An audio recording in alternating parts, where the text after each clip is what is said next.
ACL tear అంటే అసలు ACL అంటే ఏంటిది? Anterior cruciate ligament. ఆ లిగమెంట్ అనేది పై ఎముకన ఫీమర్ నుంచి టిబియా కింద ఎముక వరకు వెళ్తుంది. ఇది మన జాయింట్ మూమెంట్లో కానీ నడిచేటప్పుడు కానీ సపోర్టింగ్ స్ట్రక్చర్ అండి. ఇది టేర్ అయితే లక్షణాలు ఎలా ఉంటాయంటే మనం నడుస్తున్నప్పుడు సడన్గా పట్టు తప్పి పడిపోయినట్టు అనిపిస్తూ ఉంటుంది. దీనికి అనేక కారణాలు ఉంటాయండి. మోస్ట్లీ ఇంజురీ కావడం వల్ల ఫుట్బాలర్స్లో, అథ్లెట్స్లో ఇవన్నీ స్పోర్ట్స్ ఇంజురీ కిందకి వస్తాయి.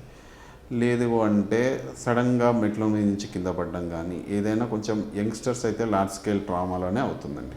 90% of ligament injuries like ACL కానీ ఇంకేదైనా లిగమెంట్ ఇంజురీస్ యంగ్ పేషెంట్స్లో స్పోర్ట్స్ ఇంజురీస్ లైక్ ఫుట్బాల్ కానీ క్రికెట్ కానీ ఏదైనా ఆడినప్పుడు హై ఇంపాక్ట్ ఇంజురీస్ టైంలో జరుగుతాయి. ఇంకొంతమందికి ఎలాగ ఉంటుందంటే కొద్దిమంది కండిషన్స్లో ల్యాక్స్ లిగమెంట్స్ అంటారు అనమాట. ఇది మోస్ట్లీ ఫిమేల్ ప్రిపాండరెన్స్ అంటే ఆడవాళ్ళకి వచ్చే అవకాశం ఉంటుంది. వాళ్ళకు ఉండడమే బై బర్త్ కొంచెం లిగమెంట్స్ ల్యాక్స్ ఉండడం, లేదంటే ఆడవాళ్ళకి మజిల్ టోన్ అనేది తక్కువ ఉండడం వల్ల ఎంటైర్ లోడ్ అనేది జాయింట్ మీద నుంచి వెళ్ళడం, పూర్ క్వాడ్రిసెప్స్ స్ట్రెంథనింగ్ అంటే మోకాలు ఎక్సర్సైజ్ లేకుండా సరిగ్గా స్ట్రెంథనింగ్ ఎక్సర్సైజ్ చేయకుండా చిన్న స్పోర్ట్స్ యాక్టివిటీ చేసినప్పుడు కూడా కొంతమందికి టేర్ అయ్యే అవకాశాలు ఉంటాయి.